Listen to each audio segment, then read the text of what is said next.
Hello दोस्तों, इस video में हम भारत में अंग्रेजी शासन की ऐतिहासिक पृष्ठभूमि यानी कि हिस्टोरिकल बैकग्राउंड पर चर्चा करेंगे। सबसे पहले भारत में यूरोपीय कंपनियों का आगमन का क्रम क्या रहा।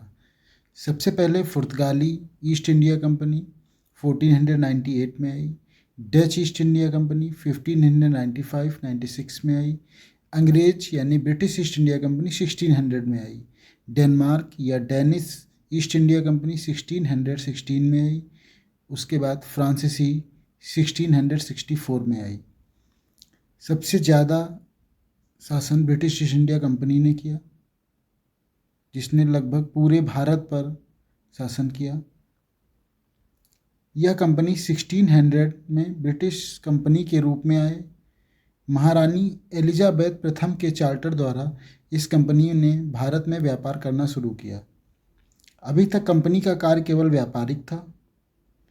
1765 में ब्रिटिश ईस्ट इंडिया कंपनी ने बंगाल, बिहार और उड़ीसा के दीवानी अर्थात राजस्व और दीवानी न्याय के अधिकार प्राप्त कर लिए। फिर 1858 में सिपाही विद्रोह के परिणाम स्वरूप ब्रिटिश ताज ने भारत का शासन कंपनी के हाथों से अपने हाथों में ले लिया।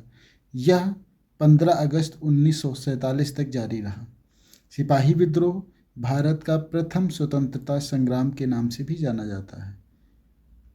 अब थोड़ा चार्ट के माध्यम से समझते हैं। 1600, 1765, 1858 और 1957 में 1600 में ब्रिटिश ईस्ट इंडिया कंपनी का आगमन हुआ। 1765 में बंगाल, बिहार, उड़ीसा पर ब्रिटिश ईस्ट इंडिया कंपनी ने राजस्व और दीवानी अधिकार प्राप्त कर लिए।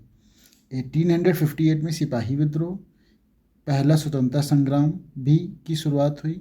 ब्रिटिश ताज के शासन की शुरुआत भी 1858 से मानी जाती। 1947 में भारत ब्रिटिश गवर्नमेंट से, ब्रिटिश शासन से या फिर ब्रिटिश ताज से आज़ाद हो गया। 1773 से 1858 तक कंपनी का शासन रहा। कंपनी के कार्यों को नियमित या नियंत्रित करने के लिए कई रेगुलेटिंग एक्ट भारत भेजे गए। पहला 1773 का रेगुलेटिंग एक्ट, दूसरा 1784 का पिट्स इंडिया एक्ट, तीसरा 1833 का चार्टर अधिनियम और चौथा 1853 का चार्टर अधिनियम। 1858 से 1947 तक ताज का शासन रहा। इसमें भी कई अधिनियम पारित किए गए, जैसे 1858 का भारत शासन अधिनियम, 1861 का भारत परिषद अधिनियम, 1892 के भारत परिषद अधिनियम, 1909 के भारत परिषद अधिनियम, 1919 भारत शासन अधिनियम, 1927 साइमन आयोग, 1932 कम्युनल अवार्ड या सांप्रदायिक अवार्ड, 1935 भारत शासन अधिनियम और 1947 भारतीय स्वतंत्रता अधिनियम, जिसके माध्यम से भारत को आज़ाद किया गया। धन्यवाद दोस्तों।